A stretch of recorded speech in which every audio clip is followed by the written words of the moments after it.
Eagles fans yesterday to quote, "Be you, it's on." Shannon, who wins this one? This game is really evenly matched, Skip. Yep. Because if you look at it, the only place that I can say the Eagles have a definitive advantage is at the quarterback.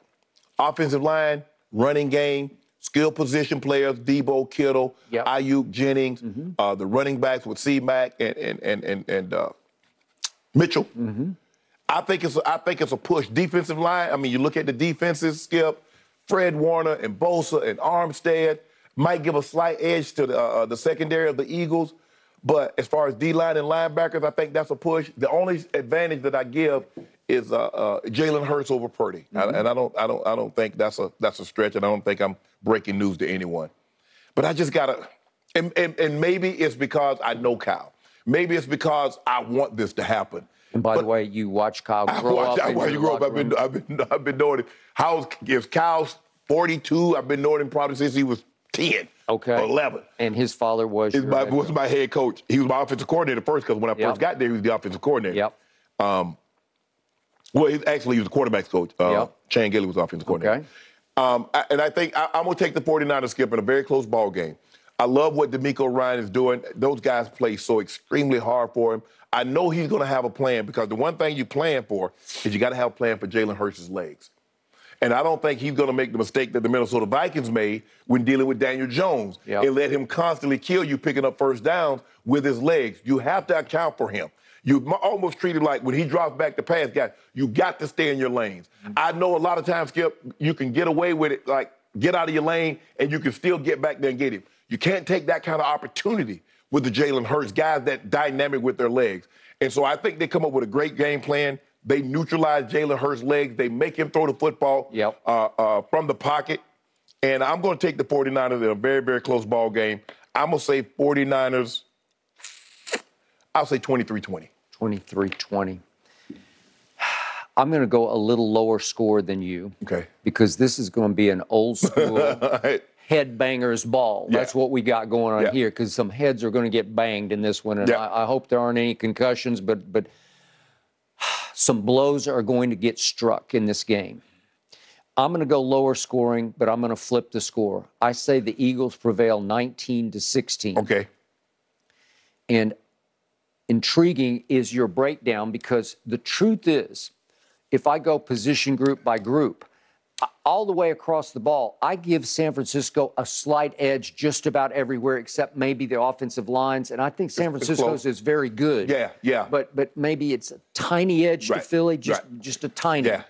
But everywhere else, I give a slight edge to 49ers until I get to quarterback. I'm going to say it one more time. I've never seen anything in my career like Brock Purdy. He is not only defying the odds, he is shattering the mold of what a rookie quarterback can do, because he's won 7 straight games, and he's not doing it as a game manager. Kyle has unleashed him. Well, Skip, if let's just say for the sake of argument, Skip, if Kyle was doing this with a rookie quarterback and he was a first-round pick, you wouldn't be surprised. You're like, hell, he was a first-round pick. Skip, the guy was the last pick in the draft. The guy was he's won 2 playoff games with a 7th-round quarterback. The last pick in the 7th round. Again, you were a 7th-round pick. Yeah, but they had 12 rounds back then. Yeah, forgive me. I was going to do the math on this, and I didn't. But how many times? What's the total number of picks? I don't know. We'll figure this out later. I think they were with compensatories now. I think there was like 262. I think he might have been 2. Okay. Because it used to be 255. Okay, 262. So 261 players got picked ahead of him. And look at him now. Right. He's one step from going to the Super Bowl. Yeah, he's probably going to win Offensive Rookie of the Year. All right. He is surrounded by a really, really good supporting cast. Yes. He is coached by a really, really good head coach. He is.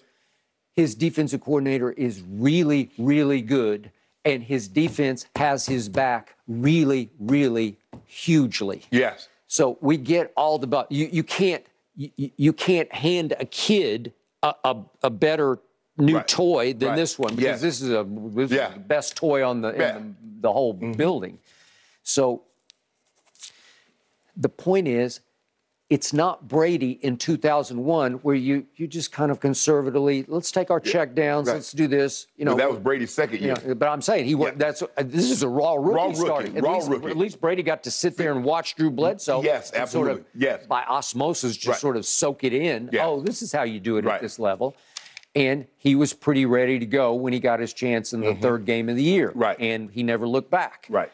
But even down the stretch, even in that snow job of a tuck rule game, he made a lot of nice plays. It was snowing cats and dogs because I was there, but he didn't make any sensational throws. He just kept making throws that won the game. But Vinatieri made some snow kicks that were impossible. That 48-yarder, that bomb kick that he made. I don't know how he did it. But he did it. He did that. And even in the Super Bowl, Brady wasn't spectacular, but down the stretch, is John Madden sitting up in the press box on live TV saying, check it out. Well, you guys got to play for overtime. Nope. He completes 5 straight passes, and you know what happened. Right. It was a 49-yard walk-off field goal. This is the opposite of Tom Brady. This is unleashed, where you give him the keys to the Maserati, not to the beat-up old car that you can start in, you know, that most of us get when we're 16, where if you crash it, it doesn't really matter because it's already been crashed. You don't pass it down. Yeah, right. But this is the gleaming Maserati here, and floorboard it. Yeah. Just if you feel like it, just put the pedal to the metal. And he does. And against my team, he made a throw to Kittle, who was, I think, the 4th option on the play because he roamed way wide left. He's read. I think I'll fling it to him. And Kittle plays a one-man tip drill, and you know the rest of the story. And that was the play of the game. Yeah. Okay, all that said, I keep saying this. I've just been watching this game, studying this game for too long. He's going to hit the wall because everybody does, because he is human. And I watched him at Iowa State, and he hit the wall a lot of times at Iowa State because he's only so good. Right. He's pretty good, and I love his competitive nature. He is a battler. He will fight you to the death. But in the end, he doesn't have the biggest arm. No. And in the end, he lost a bunch of games at Iowa State where he would lose some confidence and some poise. And so, but he wasn't surrounded by this bunch, right? Exactly. We got it. But he played on a lot of big stages at Oklahoma and Texas, and even against the Baylors of the world at that point. They were big games. So he's a very experienced, quote-unquote, big-game quarterback, but he ain't experienced this. No. This is this stadium in this town against that fandom that has basically been called out, and we'll see how they respond. But it's going to be way louder than he's ever experienced, even though he did win the game at Seattle. The question is, Skip, it's kind of like what Ben Roethlisberger had. They had a dynamic running game with the bus, had a dominant offensive line. They had skilled players. I think Plexico was still there. I think Hines Ward was still there. Antoine Randall was still there. So, and you know the Steelers always could play defense. What the Patriots were able to do in the championship game was get a couple of turnovers from Ben because he had never been there. They showed him something that he hadn't seen. Right. The question is, if I show you something you haven't seen, can you still protect the ball? Okay. Or if I get to you, if I mess your scheme up and I'm able to get a free rusher, if I hit you, can you hold on to the ball? We'll find out. That's the question, Skip. Because he's going to get hit in this game. He's going to get hit, and they're going to show him something that he hasn't seen on tape. Yep. The question is, do you dirt the ball, do you throw it over their heads, or do you try to force something and you turn the ball over? Okay. I'm going to show you a play from last Sunday's game I still haven't recovered from.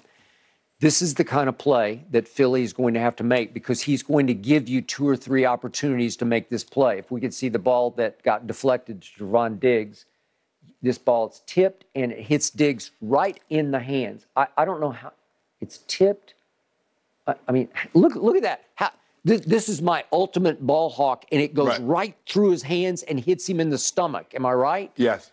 I mean, how can you not catch that when all he does is catch passes because he was a receiver before he was a cornerback? This is the kind of play. Again, it got redirected, so you're not ready for it. I got that. but he's about as quick and instinctive as you can get. I just think Shannon Sharpe catches that ball, even if it gets tipped. And sometimes, Skip, that's what it comes down to. You look at Fred Warner. Fred Warner's passes get tipped. He held on to it. Trayvon did not. And sometimes that's winning and losing a ball game. Opportunity presents itself. Okay. That opportunity will get presented the Eagles. They have to catch the football because I think the kid is capable of giving them 3 turnovers. But I thought that's what my team would do because my team led the world in takeaways 2 straight years. And I thought, okay, he'll give us chances. He only gave us 1 chance. Yeah, and your quarterback led the world in giveaways. He did, and he gave it. So you kept talking about old Purdy, but you forgot to talk about old Prescott. Okay, thank you for bringing that up. Now we let's flip the script this Sunday to the other quarterback. I'm his biggest fan. I don't like the Eagles, but I do believe in their quarterback. Okay. I haven't liked the Eagles since I was 10 years old, but I'm rising above that hate for the Eagles to Jalen Hurts.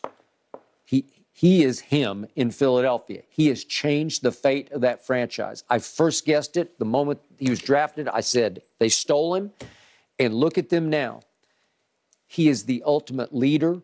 He's a big game, big play maker where he'll just make a play. It may not be the most sensational play, but he will make the plays that need to get made here. This game ultimately will be about imposing your will on the other team. That's what it comes down to. Yeah.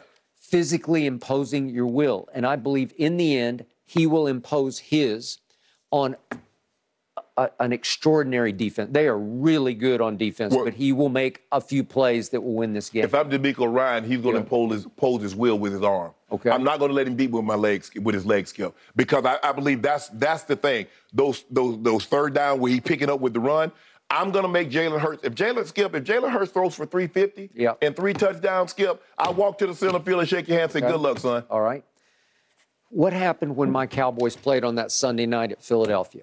I had my backup quarterback. Yeah. He had won 4 straight games. This was his 5th start of the year. He looked pretty good in those 4 games. He got off to a shaky start because it's hard to play there.